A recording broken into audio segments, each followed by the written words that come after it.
Defects of vision. So there are mainly three common refractive defects of vision, which is first is myopia, or we can say nearsightedness. Second is hypermetropia or farsightedness, and third is presbyopia. So firstly, let us understand what is myopia. तो myopia यानी इसका दूसरा नाम near sightedness है. इसमें क्या होता है, जो पर्सन होता है उसको नियर बाय ऑब्जेक्ट नहीं दिखते. जैसे कि हमारे पास 25 सेंटीमीटर तक अगर कोई भी ऑब्जेक्ट रखा हुआ है तो उसके आगे का ऑब्जेक्ट हमको नहीं दिखेगा. मीन्स अगर कोई भी ऑब्जेक्ट आपके पास रखा है तो वो तो आपको अच्छे से दिखेगा, लेकिन अगर कोई भी ऑब्जेक्ट आपसे काफ़ी दूर है, जैसे कि हम लोग पढ़ते समय जब भी हमारे क्लास में एक ब्लैक बोर्ड होता है, ग्रीन बोर्ड होता है या फिर स्मार्ट क्लास होती है, तो दूरी की चीज़ हमें नहीं दिखती है. वो जो इफेक्ट होता है उसको हम लोग कहते हैं myopia. A person with this effect has the far point nearer then infinity. So in a myopic I the image of distant object is formed in front of the retina. मतलब जो image होगी उस distant object की वो form तो होगी in front of retina के, and not at the retina itself also. But this effect में arise due to some factor.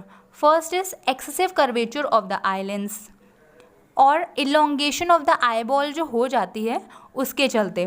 This defect can be corrected by using concave lens of suitable power. जब भी हम इस defect में हम लोग को जब भी डॉक्टर के पास जाते हैं, जब भी कोई चश्मा टेस्ट होता है, तो उसके लिए जो भी डॉक्टर हमें लेंस सजेस्ट करते हैं वो जो लेंस होता है वो कॉन्केव लेंस होता है ऑफ सूटेबल पावर. अगर आप एंड वही कॉन्केव लेंस जो होता है सूटेबल पावर का will bring the image back on the retina and thus effect is corrected. A concave lens of suitable power will bring back the image on the retina and this defect is corrected. मतलब अगर doctor हमें जो भी suggest करेंगे उस concave lens के बारे में, क्योंकि हमारी जो आई है, हमारा जो डिफेक्ट है वो मायोपिया है, ठीक है, तो जब भी हमें सजेस्ट करेंगे तो वो कॉन्केव लेंस होगा फर्स्ट थिंग. सेकेंड थिंग, जब भी हमें वो कॉन्केव लेंस जब लग जाएगा तो वो डिफेक्ट हमारा करेक्ट हो जाएगा. तो जो हमारी मायोपिक आई थी उसका जो विजन होगा अब हमें क्लियर दिखेगा with using of correct spectacles और lens. So our next defect is hypermetropia. Hypermetropia is also known as farsightedness. Farsightedness मतलब इसमें क्या होता है, हमें फार की मतलब दूर की चीज़ें बिल्कुल क्लियरली और साफ़ सुथरा दिखती हैं, बट पास की चीज़ नहीं दिखती. जैसे कि ये जो डिफेक्ट होता है जनरली आफ्टर 38 और 40 ईयर्स की एज में होता होगा. आप सबने देखा होगा आपके यहाँ मम्मी पापा या आपके ग्रैंडफादर ग्रैंड मदर को कि ये जो डिफेक्ट होता है ये जनरली होता है, ऐसा कुछ नहीं है, ये हो ही जाता है. आपने देखा होगा कि जब भी वो लोग न्यूज़पेपर पढ़ते हैं या फिर कैलेंडर पढ़ते हैं तो वो चश्मा लगाते हैं, लेकिन बाकी टाइम वो कहीं पे भी इधर उधर चल रहे होंगे या फिर कहीं पे भी वो चश्मा नहीं लगाते हैं. लेकिन जब भी कुछ पढ़ रहे होते हैं या फिर आपने अपनी मम्मी को देखा होगा चावल बिनते टाइम, दाल बिनते टाइम वो लोग चश्मे का यूज़ करती हैं सो दैट कि उनको साफ़ सुथरा पास के ऑब्जेक्ट्स दिखें, लेकिन वही दूर के ऑब्जेक्ट वो बिना चश्मा लगाए देख लेते हैं. So in this defect normal near point is 25 centimeter and such a person has to keep a reading material much beyond 25 centimetre. जैसे कि मैंने अभी कहा कि अगर उसको कंफर्टेबल रीडिंग करनी है तो वो अपने जो भी सामान है, जिस चीज़ को वो पढ़ रहा है या देख रहा है, वो उसको 25 सेंटीमीटर से दूर रख के देखेगा, पढ़ेगा, तभी वो पढ़ पाएगा. अदरवाइज उसको चश्मा लगाने की ज़रूरत पड़ेगी. अब ये डिफेक्ट होता क्यों है? ये डिफेक्ट इसलिए होता है क्योंकि जब light ray from close by object are focused at a point behind the retina होता है तो हमें क्या होता है, उस पॉइंट पर दिखना बंद हो जाता है एंड ये डिफेक्ट अराइज हो जाता है.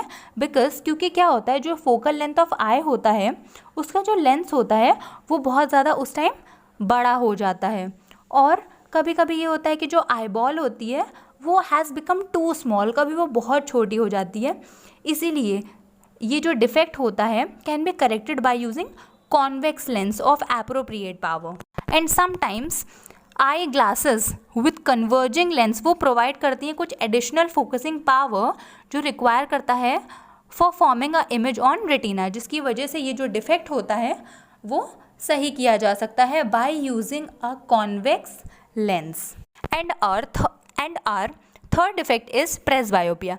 Presbyopia is It arises due to gradual weakening of ciliary muscles and diminishing flexibility of eyelids। मतलब ये तब होता है जब आपका जो सिलरी मसल होती हैं जो आइज़ के कॉर्नर में प्रेजेंट होती हैं वो वीक हो जाती हैं एंड फ्लेक्सिबिलिटी ऑफ आईलिड्स वो डिमिनिश होने लगती है।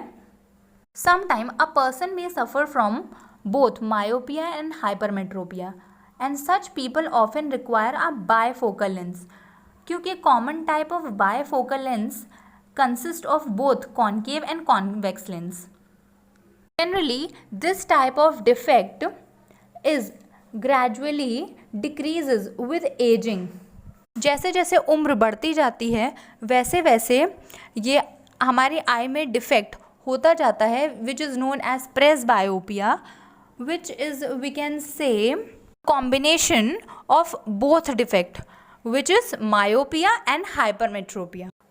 जिसमें क्या होता है आपने देखा होगा मोस्ट ऑफ द लेंसेज जिसमें जो लेंस होता है उसका जो अपर पोर्शन होता है वो कॉन्केव लेंस का होता है एंड उसमें जो लोअर पोर्शन होता है वो कॉन्वेक्स लेंस का होता है आपके स्पेक्टिकल में।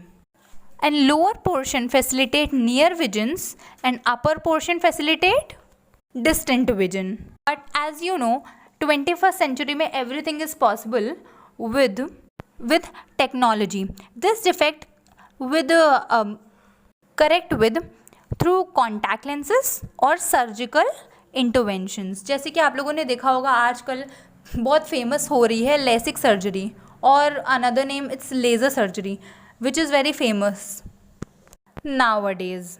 So this is all done with my topic and अब मैं आपको इससे रिलेटेड कुछ क्वेश्चन देने जा रही हूँ जो कि आपको सॉल्व करने हैं और इसका आंसर मुझे कमेंट सेक्शन में बताना है। So first question is to remove the defect of long sightedness one uses option A concave lens, option B convex lens, option C convex lens, option D concave mirror. So second question is the least distance of distinct vision is centimetre में। Option A 25 centimetre, option B 5 centimetre, option C 75 centimetre, option D 100 centimetre.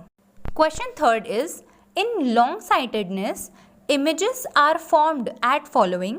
Option A on retina, option B in front of retina, option C behind retina, option D on blind spot। So here are all the questions.